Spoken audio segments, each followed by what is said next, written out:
रामायण एक ऐसा महाकाव्य है जिसे हर किसी ने सुना है। जब भी इस महाकाव्य का वर्णन हुआ है तो सदैव ही बात हुई है धर्मपरायण राम की, भक्त हनुमान की, पतिव्रता सीता की, लक्ष्मण के भातृ प्रेम की या फिर अहंकारी रावण की। इसके अलावा भी कई अन्य ऐसे छोटे बड़े पात्रों की चर्चा हमने रामायण में की है, किंतु रामायण में एक ऐसा अति महत्वपूर्ण पात्र है जो इन सब के बीच में अनदेखा व उपेक्षित रह गया। वह है लक्ष्मण की अर्धांगिनी व देवी सीता की छोटी बहन उर्मिला। उर्मिला राजा जनक की छोटी बेटी और माता सीता की छोटी बहन थी। सीता के स्वयंवर के दिन जब भगवान श्री राम ने शिव धनुष तोड़ा तब उर्मिला का विवाह लक्ष्मण से हुआ था। सीता और राम की तरह ही उर्मिला और लक्ष्मण की जोड़ी भी अत्यंत सुंदर व आदर्श मानी जाती थी। सब कुछ शांति से चल रहा था, लेकिन कैकेयी के 2 वर मांगने के बाद सब कुछ मानो बदल सा गया।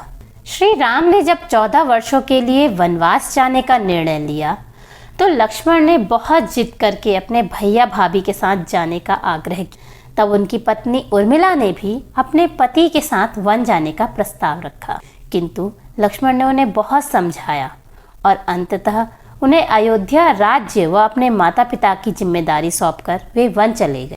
अपने विवाह के कुछ समय बाद ही उन्हें नव वर वधू के बीच पनपने वाले चंचल प्रेम से विमुक्त कर दिया गया, किंतु देवी उर्मिला ने एक भी आंसू न बहाया, क्योंकि उनके पति लक्ष्मण ने उनसे जाते हुए ये वचन लिया था कि वे अपने पति के वियोग का शोक नहीं मनाएंगी, बल्कि इस मुश्किल समय में राज्य व परिवार वालों को सशक्त बनाएंगी।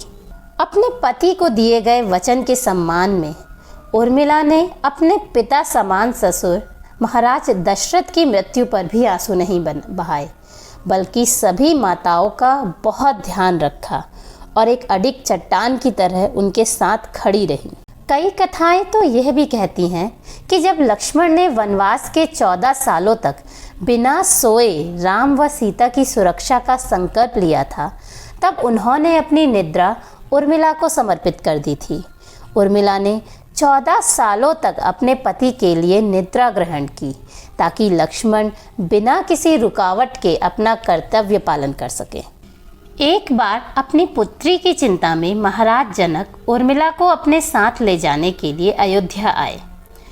उन्होंने उर्मिला को बहुत समझाया कि अपनी माता, बहनों व सखियों के बीच उनके लिए 14 वर्ष काटना आसान हो जाएगा, तो वह महाराज जनक के साथ चले।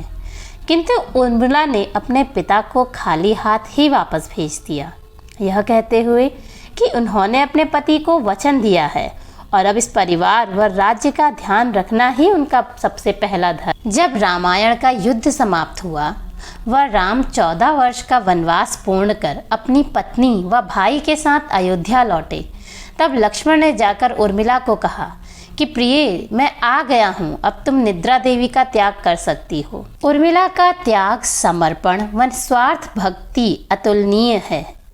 बावजूद इसके रामायण में उनके योगदान को एक योग्य जगह न मिल पाई। आज के युग में उर्मिला का त्याग और धैर्य हर किसी के लिए एक मिसाल है।